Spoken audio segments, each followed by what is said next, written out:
And now I can am admitting all.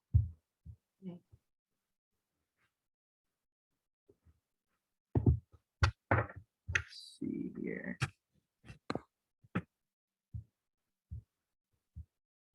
There we go. I see people pouring in.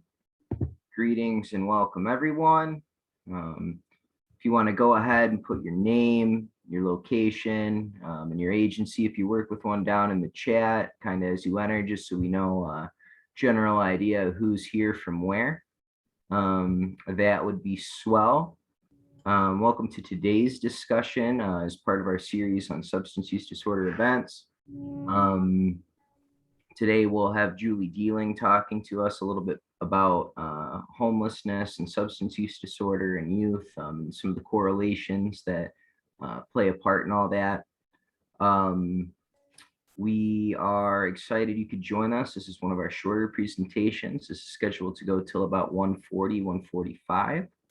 And with that, I guess I will pass it over to Julie to introduce herself and then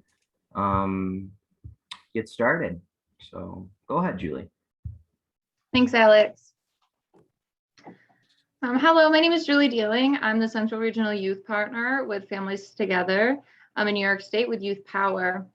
And today we're going to have a discussion on youth homelessness and substance use disorder. So to begin, if you're not familiar with Families Together in New York State, we're a family-run organization that represents families of young people with social, emotional, behavioral, and cross-systems challenges. We're also the credentialing body for the Family Peer Advocate credential and the Youth Peer Advocate credential. And then Youth Power is the Department of Families Together statewide network that is run for and by youth and young adults. So the overview for today's presentation, we're going to be bringing some awareness to and learning some facts on youth homelessness and how substance use disorders can correlate with one another. We're going to talk briefly about stigma and how it can have lasting effects on individuals. And then at the end, we're also going to discuss a couple ways on how we each individually can work to end stigma on homelessness and SUD related things. So to begin, I want to know in the chat box if you or somebody you care about has ever experienced homelessness and or a substance use disorder.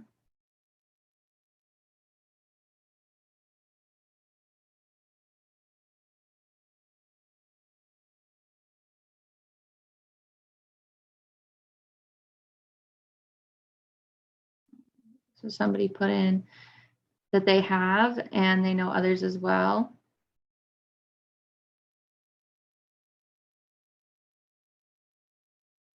Someone else said yes, both for me through most of my teen years.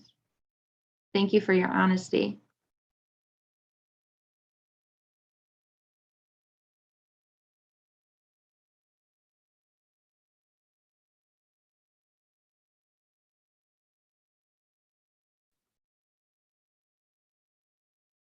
Okay, so it seems like there's quite a few people on that either have experienced these things or know somebody who has experienced those things.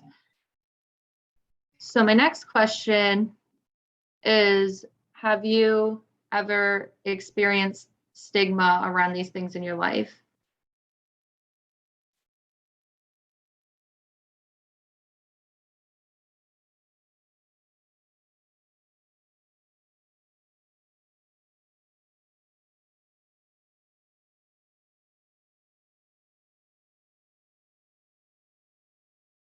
Okay, so Becky said, unfortunately, yes.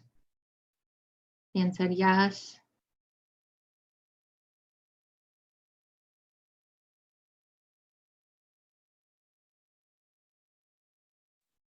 So yeah, so those questions I put in there so you guys could see how many people experience things that maybe we don't know about. And most of the time, those same people have experienced stigma in some form. So I think that's a good way to start start this presentation. So let's continue. So first, we'll start off with what is substance use. So the term substance use refers to the use of drugs or alcohol. That can include cigarettes, illegal drugs, prescription medications, inhalants, solvents. And then a substance use problem occurs when the use of alcohol or other drugs cause harm to you or to others. So harm doesn't necessarily have to be physical harm. That can also look like mental health problems. It can look like decreasing productivity at school or work, things like that. And then substance use problems can then lead to addiction.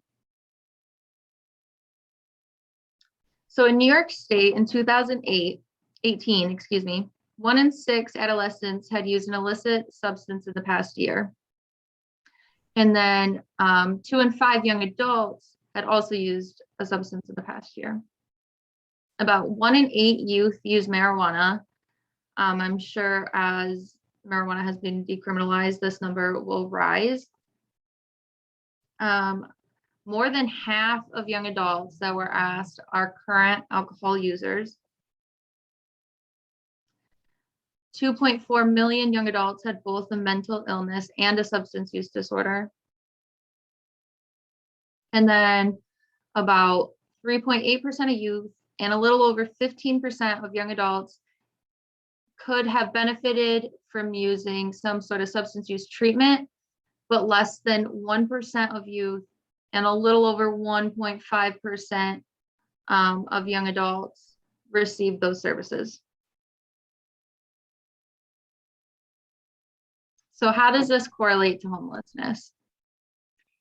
35% of homeless people reported being dependent on alcohol, and 26% used other sorts of drugs. On a national level, substance use is a leading cause of homelessness because addiction can cause strain on family and friend relationships. So somebody might get kicked out of a home. Oftentimes, the use of substances can also lead to loss of employment. However, in many situations, substance use is a result of homelessness rather than it being a cause. So for example, I personally have lived experience as a young person using substances and being homeless. And I can say that when I was homeless as a teenager, using substances was sometimes a survival technique. You know, if I wanted to stay somewhere, usually it was some sort of drug house. And, you know, you use drugs as monetary things so you can stay places. So for me, that's how substance use was a result of homelessness rather than the other way around. So in 2019, New York State had an estimated of over 92,000 people experiencing homelessness, which was reported by HUD, which is the U.S. Department of Housing and Urban Development.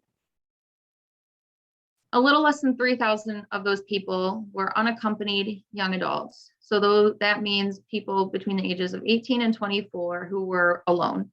They weren't homeless with other people. It was just them by themselves. And then in the 2017 to 18 school year, more than 150,000 public school students experienced homelessness in New York State. And only about a third of those students were in shelters. And almost 6,000 of those students were completely unsheltered, so they were sleeping in the streets.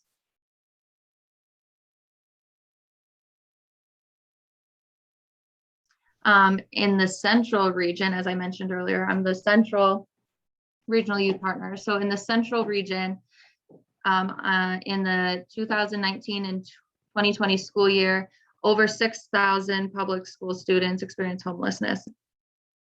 And so here I have a little chart. These are the different counties in the central region of New York. And this is a little chart of how many public school students in each of those counties experienced homelessness during that year. Onondaga County had the most with over 2,000 students.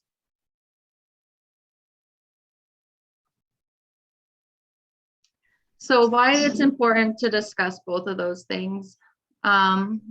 Youth ages 12 to 17 are at greater risk of being homeless than adults. And usually these homeless youth have been victims of abuse, whether that be emotional, physical, or sexual.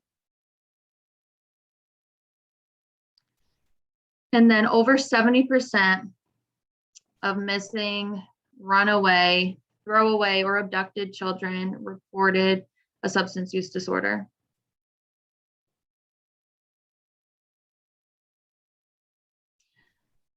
Young people who are homeless, who also are experiencing substance abuse, are much more vulnerable to long-term substance abuse and untreated occurring disorders. So that's why it's really important to talk about this and bring awareness to these topics, is because homeless youth, like I said, are much more likely to have long-term effects. So this is a map of New York State. I have the central region here outlined a little bit, but these dark purple counties are all counties that have a residential runaway and homeless youth program. So in the central region, out of 20 counties, there's 5. And these slightly darker purple ones, which in central region is Madison County, has programs that are non-residential. So these ones that are light colored do not have specific programs that are for runaway and homeless youth.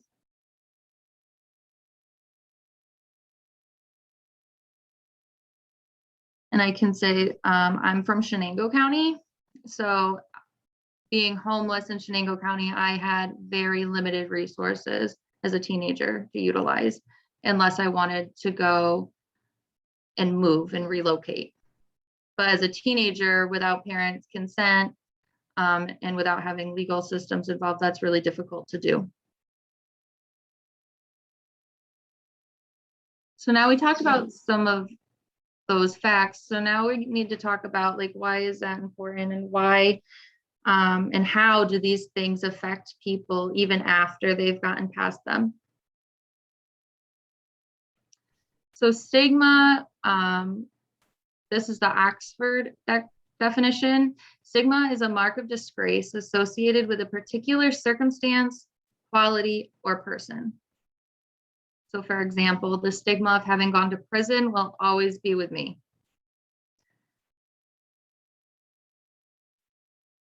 And then this is a little chart that shows how stigma can affect people. So it can cause social exclusion by being avoided by certain people, being rushed out of appointments. There's also labeling. So, you know, going to an AA meeting and saying, "Hi, I'm Julie and I'm an addict." That's a label, right? And sometimes you might lose your identity and you think that that's all you are. Then there's stereotyping, when people don't understand the experience that you've been through and they think that you're unworthy of being better. And then discrimination. So, you know, there might be some hostility. You might not receive the same amount of care in a program as somebody else. You might not get a job and things like that.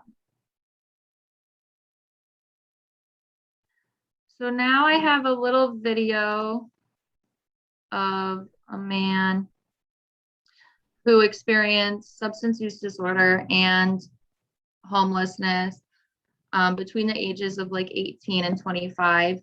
And he is going to discuss a little bit about some of the long-term effects of stigma that has affected his life.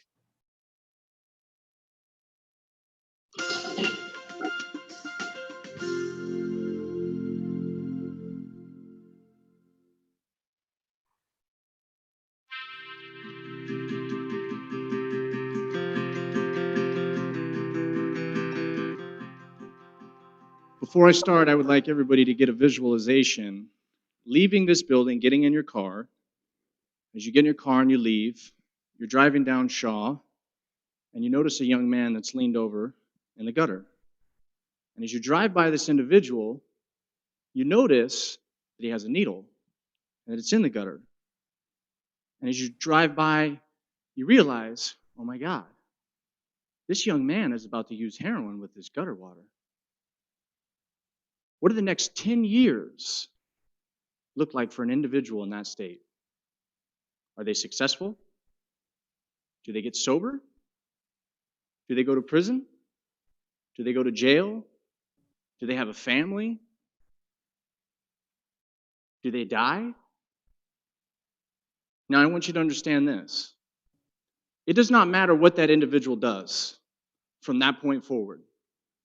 There will be a stigma that follows that individual for the rest of their life. At 18 years old, I was on the cover of the BMX Racing magazine, the largest BMX racing publication in the United States. And at 18 years old, I told myself, I'm going to smoke weed just one time. That's it. But at 18 years old, I didn't know that this thing called addiction that ran in my family could be passed down to me. At 18 years old, I didn't know that an addict didn't get to choose whether or not he or she would become an addict. And at 18 years old, I didn't know that when I smoked weed for the first time and told myself, I don't want to smoke weed every single day like my friends do. I just want to see what everybody else is doing and try it and see what it's like. That it wouldn't just stop at weed. It would continue on. Because within 3 years, what I told myself, I'm only going to smoke weed one time, I was smoking weed every single day, but then it turned into using cocaine. Then I got introduced to a painkiller called Oxycontin. And then within 3 years of smoking weed and telling myself I'm only going to do it one time, I was inside a house committing an armed robbery, stealing a large quantity of Oxycontin that was inside this house. Lucky for me, I was given an opportunity to live clean and sober. I left the courts and went to a drug treatment facility telling myself I'm never going to use drugs again because I don't want to go to prison for 10 years like the judge told me. But I didn't understand that there was going to be some things that I would have to do for me to actually get clean and sober. And it wasn't just tell myself I'm never going to use drugs again. I was going to have to change the way I thought. I was going to have to change the way I walked. I was going to have to change the places I go, the friends I had, the things I did. I wasn't ready to do those things at 21 years old. So when I got out of treatment, within 30 days, I relapsed. And 30 days after my relapse, I left my family again. The first time I didn't see him for 3 years. The second time, the time I'm about to talk about, it would be 2 years before I'd see my family again. 2 years later, after I relapsed, I remember I called my best friend Nate. I said, Nate, I need a place to stay. He says, come over, bro. Nate always gave me a place to stay and food to eat. So I walked to Nate's house. I get to his house. His dad answers the door. His dad answers the door and says, Mijo, you can't stay here anymore. I said, what do you mean, Alex? He said, Mijo,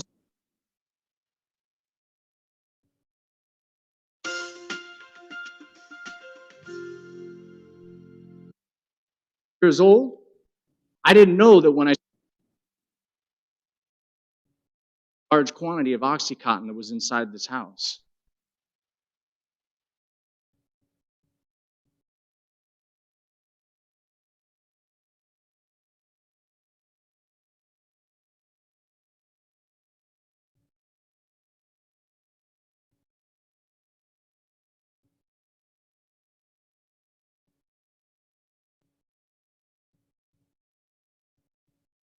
To Nate's Sorry about that, guys. I don't know why it restarted. house. I get to his house. His dad answers the door. His dad answers the door and says, Mijo, you can't stay here anymore. I said, what do you mean, Alex? He said, Mijo, somebody called me and told me you're stealing credit cards. I said, Alex, I'm not stealing credit cards. I really wasn't. He said, Mijo, you need to get your life together. I said, can I talk to Nate? He said, yeah, Nate's in his room. So I walked into Nate's room. The most vivid memory of 35 years of me being alive is right now. I walked into his room. I said, Nate, I need a sleeping bag. He said, why, Hoff? I said, bro, I'm sleeping on the street tonight. He said, Hoff, call somebody. I said, bro, I've been calling people all night, man. I got a prepaid phone. I'm going to run out of minutes. Just give me a sleeping bag, please. He's like, fine, Hop, I'll give you a sleeping bag. So he gives me this sleeping bag. I remember walking out of his house. I hang a left. I'm going to go sleep at Clovis High School, the high school that I graduated from in 2002. Because it's raining and I need a place to stay dry. I'm going to sleep in the announcer's tower of the baseball stadium. I hang a left towards this high school, and I get below the street light outside of Nate's house. And I hear Nate's voice. He says, Hoff. And I turned and I looked at him. I said, yeah. He said, look at yourself, bro. What are you doing? I said, don't worry about it, Nate. I got it. Don't worry about it, Nate. I got it. That's what we all said. We had it. 18-year-old kids, we're just smoking weed. It's not that big of a deal. These are pills that come from a doctor. It's not that big of a deal. What we didn't understand was the stuff that came from the doctor was the same stuff that came from the cartel. It was just packaged different. And because it was packaged different, we thought that it was safe. We didn't realize we were becoming heroin addicts from the drug that came from a doctor. I didn't know that night that I heard Nate's voice say, Hoff. And I turned to look at him. That'd be the last time I got to hear my best friend's voice. See, in August, he's been dead for 10 years. His dad walked into his room 10 years ago to give him a kiss on his forehead, just like he did every single morning to tell him he loved him.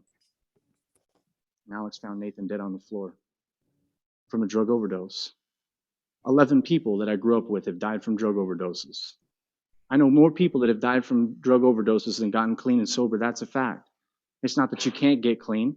It's that when you walk through the door and you find out that you're an addict, because you don't get to choose whether you're going to be an addict or not. You find out when you walk through this door that you cannot see that you are an addict, that you don't get to just turn around and walk back out because you think you're done. Nathan didn't want to use drugs anymore. That night that I went to sleep on the street, I didn't want to use drugs anymore. I couldn't figure out how to stop. But that night would be the first night of 6 months that I slept on the street. I slept in dirt fields so people couldn't find me. I slept behind dumpsters so people couldn't find me. If I was lucky, I got a Motel 6. If I was luckier, I got a couch or somebody's floor to sleep on. The only reason I would get that, though, is because I had drugs to give somebody. But on January 21st, 2007, I had a spiritual experience that changed my life. On January 22nd, I was arrested in a home that I broke into that was up for rent because I knew if I slept on the street on January 21st, 2007, it was so cold it would kill me. So I broke into this house at 2 p.m. on January 22nd. I woke up to 4 cops with the guns drawn on me. And I knew my run was over. 30 days later, I was sentenced to 4.5 years in prison for the robbery I committed in 2005. When I got to prison, I remember I read this quote on the ceiling that somebody had written with a pencil. It said, be careful what you think, because your thoughts become your words. Be careful what you say, because your words become your actions. Be careful what you do, because your actions become your habits. Be careful what you make a habit, because your habits become your character, and your character becomes your destiny. And it made so much sense to me. I told myself, I'm going to reshape my thinking. I'm going to reshape my acting. I'm going to reshape my habits. I'm going to reshape my character, and I'm going to reshape my future. So I set 4 goals. I said, when I get out of here, I'm going to become a professional BMX athlete. I'm going back to my gift, I told myself. I said, when I get out of here, I'm going to go to the Olympics. When I get out of here, I'm going to start a nonprofit organization called the Free Will Project that uses action sports to work with kids in Southeast Fresno. I said, when I get out of here, I'm going to become a professional speaker. But I didn't know how I was going to go from a prison cell to the Olympics. But I learned this really valuable life lesson. And that is, if you could be trusted with little, you'll be trusted with much.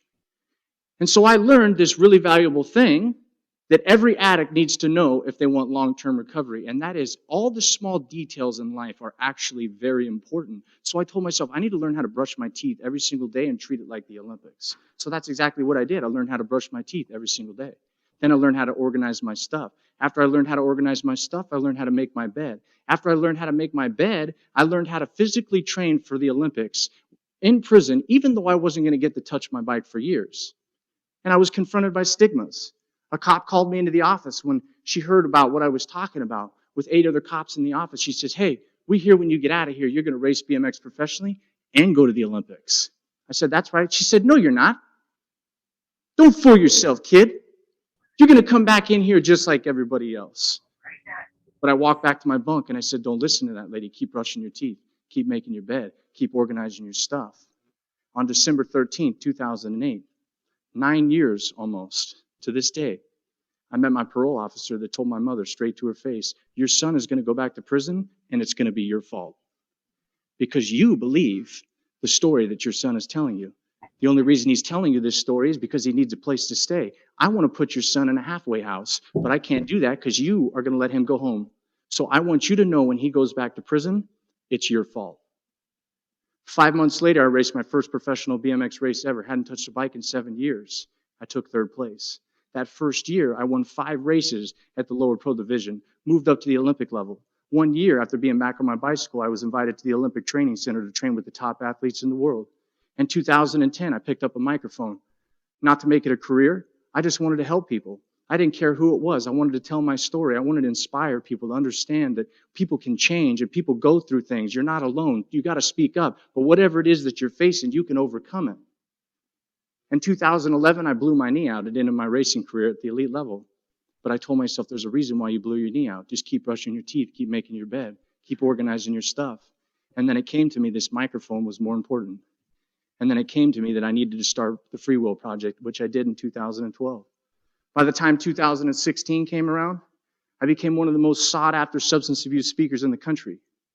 By 2016, my nonprofit would go from raising $2,500 to over $120,000 a year, giving away $40,000 worth of bicycles, $10,000 worth of skateboards through summer camps and after-school programs that we developed. I don't have an education.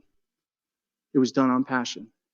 By 2012, my BMX coaching that I got into went from no one wanting me to coach him because I was an ex-convict that just came back to the sport, so what does he know? To having nobody, 4 years later, 2 world champions, 3 national champions, and 25 athletes from Australia to Bolivia. And I got a phone call in July 2016 from my top female athlete. She said, Hoff, pack your bags. We're going to the Olympics. In 2016, 10 years after the moment that I was homeless, I was blessed to be a part of the Rio Games. I accomplished all 4 goals that I set when I was in a prison cell. Something that people told me could never be done. And now let's go back to the young man that we visualized on Shaw using gutter water. That was me. At my bottom, I had to pull cars over and lean over into gutters that had water in them and draw that water up to cook my heroin because my withdrawals were so bad I couldn't wait. People said I couldn't change. People gave up on me. The stigma says drug addicts will never be good enough for employment. And we tell them that because typically a drug addict has a record that when they go to get a job, they have to check a box. I've learned how to make a doctor's salary, started 4 businesses, but today, if I went down to Best Buy and I tried to get a job, guess what? I ain't getting one because I got to check a box that says I've been arrested. The stigma says drug addicts lack willpower. I don't know many people that have made it to the Olympics, let alone started in a prison cell. The stigma says drug addicts chose that lifestyle. The only thing I chose to do was smoke weed one time, and I swear to you, if somebody would have came to me and said, Tony, if you smoke weed one time right now, within 5 years you will be homeless, I would have said, are you sure? And they would have said, yes, I'm very sure. I would have said, okay, I'm not doing it. I recently dated a female. Her dad sent her an email. They had a weird form of communication. He said, I can't believe the decision that you have decided to make by dating this man. He went to jail, not prison. Excuse me, he went to prison, not jail. A place where the most unrehabilitative human beings go. He said, and I can't believe that you would allow this human being to be around your 2 sons because I raised you better than that. I've been sober for 12 years almost. I dedicated my entire life to holding this microphone and talking about addiction and trying to help reshape people's thinking when it comes to drug addicts. I've helped kids go from 0.7 GPAs to have 4.0s and talk about going to college. I wake up every single day for the last 11 years, and the only thing that's on my mind is how I can be a better person and I can help more people. But every day for the rest of my life, I will be confronted by stigmas and belief systems that people have about who I am because of my past. But every day I wake up and I grab this microphone, I'm going to confront those stigmas, I'm going to tell my story, and I'm going to help break those stigmas down. Thank you.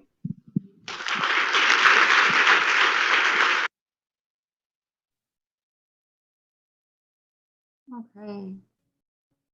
So I just want to take a minute and feel free to write in the chat your comments. But Tony Hoffman here just went through and talked about, as a young person being homeless and using substances. And now at 35, he accomplished all the things that he set his mind to when he was in prison. But what about all the people that don't accomplish their goals because of all those people that say, no, you can't do that? Has there been a time when you've witnessed, or maybe you yourself, I know that we all try to be non-judgmental, but sometimes that doesn't happen, when you've lost hope because of the stigmas around your situation?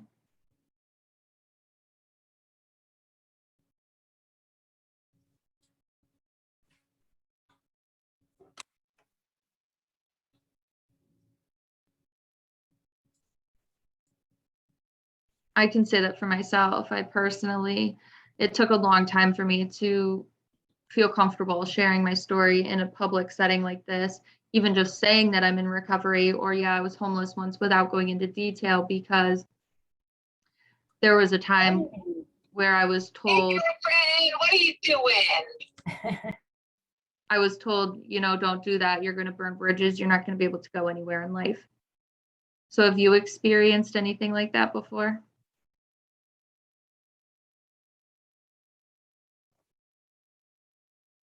Some people are saying yes.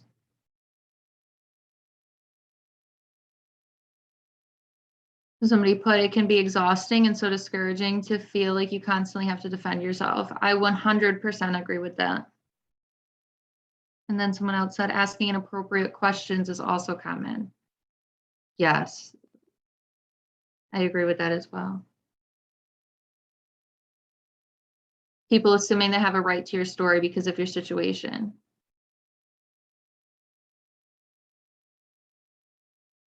Yes. So it seems that most of us, if not all of us, have experienced some sort of stigma, regardless of your experience. So now,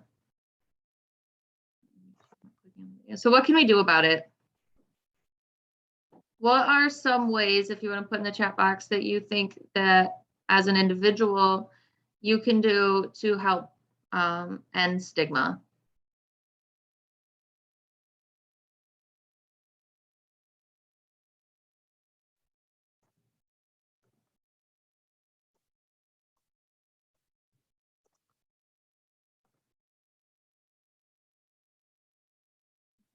So as we wait for everybody to respond, we can go through some of this. So one way we can do is by talking openly about it. So kind of like that video we just watched and how I'm talking about my story. The more we talk about the experiences that we have, and the more that we normalize people having these experiences, the more the stigma will decrease. Because, okay, so somebody put challenge, stigmatized, or stereotyping comments when we hear them, even with friends and family. I love that, especially with friends and family, right?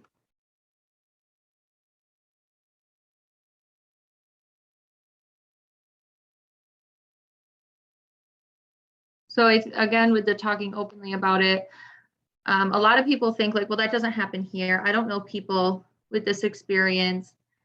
But the more we talk about it, the more we realize that we have a lot more experiences in common than people think of firsthand.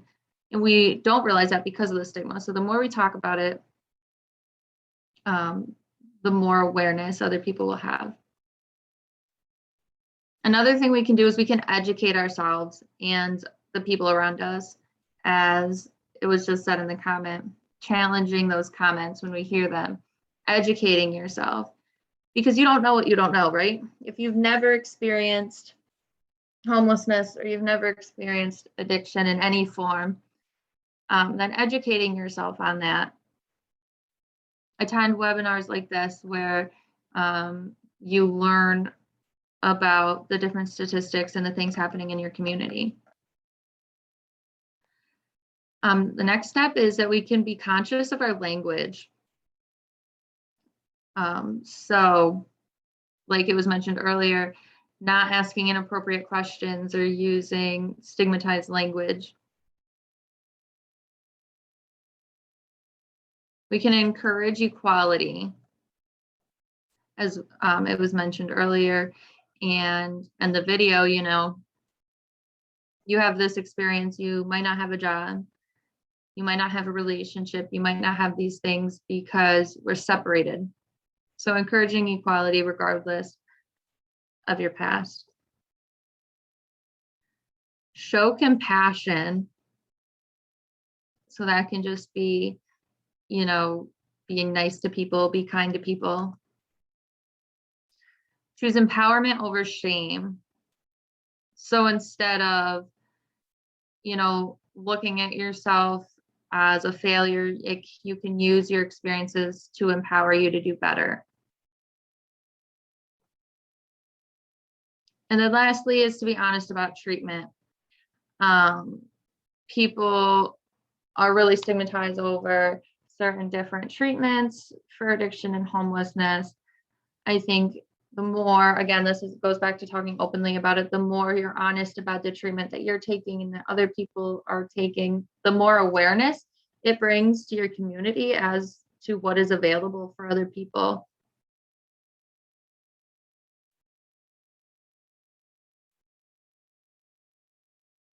And that is the end. I've left a couple minutes. It's about 1:40. So I left a couple minutes here at the end. Here's my contact information. And if anybody has any questions or comments, feel free to unmute yourself or write it in the chat.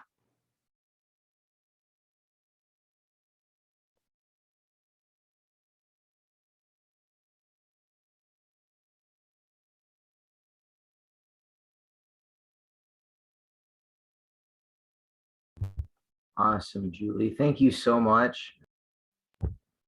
Excuse me. I really appreciate you presenting for us today. So if anybody has any questions for Julie, she'll be here a few more minutes. And in just a moment, I'm going to put a link in the chat for an evaluation survey.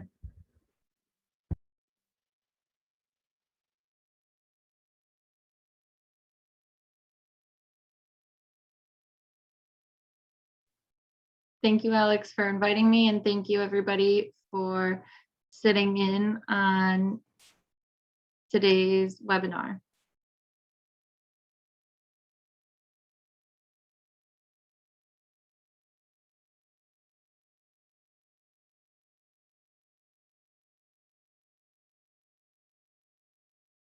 All right, that link for the evaluation is in the chat. Me and Julie will be here for a few minutes if you guys have any questions about the evaluation or anything else.